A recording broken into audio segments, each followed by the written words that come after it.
Good evening, it's Valerie Ling here, clinical psychologist and the person who gave birth, not really, who is part of the privileged lot who work at the Center for Effective Living. Having just finished my gym session this evening, a little bit late today. I really just didn't feel like going to it, confession time, and then headed out late. Now, the place where I go to the gym has got this beautiful piano. Let me show you the beautiful piano right over there. Can you see that piano? And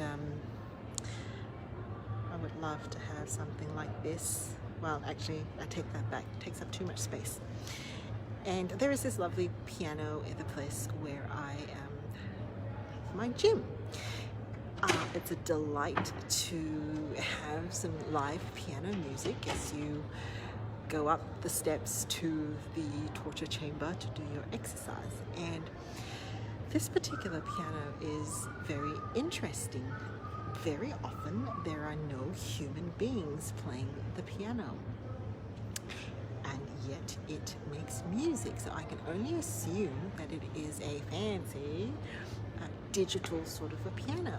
Now, most of the time when I'm here at the gym, there isn't anyone playing the piano, and I hear the music. I haven't quite seen the piano yet, but I can tell there's no human being there. The notes are very, very precise. It's very, very accurate. The rhythm and the tone is very, very even. Now, on one particular occasion, when I walked down the stairs, let me show you the stairs that I walked down from my gym. It's like just beautiful. When I walked down the stairs, I hadn't seen the piano yet. I listened to what was playing and I thought to myself, there is a human being at the piano, I am sure. And yes, lo and behold, as I went down, there was the human being playing the piano. And I, as I usually do, without thinking very much, approached this stranger on the piano and just said to them, I could tell that you were a human being playing the piano. How could I tell?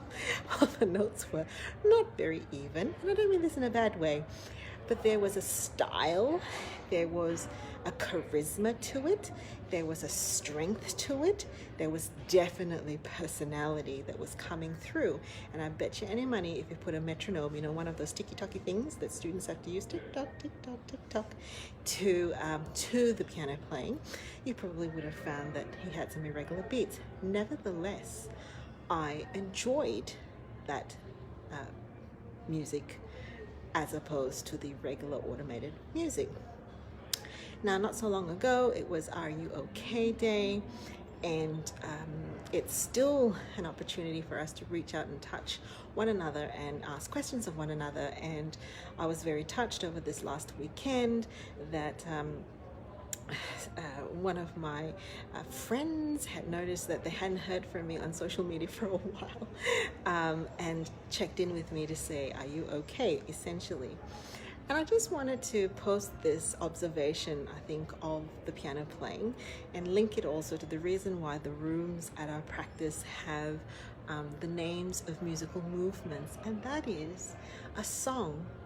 No matter how you might think your song, no matter how much you might think is irregular or imperfect or characterized by strengths of mood, sometimes upbeat and many times not so upbeat, no matter how you may think of your song, it will be missed should you no longer be around to play that song or to sing that song. And what I mean by that is to merely be you.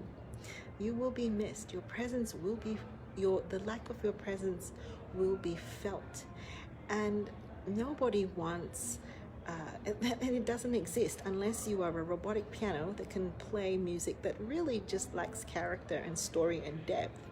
None of us is like that, and it's silent today. There's no piano playing, but the song of the pianist that played that rather colorful piece, if you like, still lingers in my memory. And so it will be with each one of us. And so this is my message to put out there, that though Are You Okay Day as an official day has passed, every day is a day to check in with one another and to remind ourselves that your song is not yet finished and your song still must be heard. And in whatever form that it is heard, it is very much appreciated and very much a part of the fabric of the world and the people around you. Take care.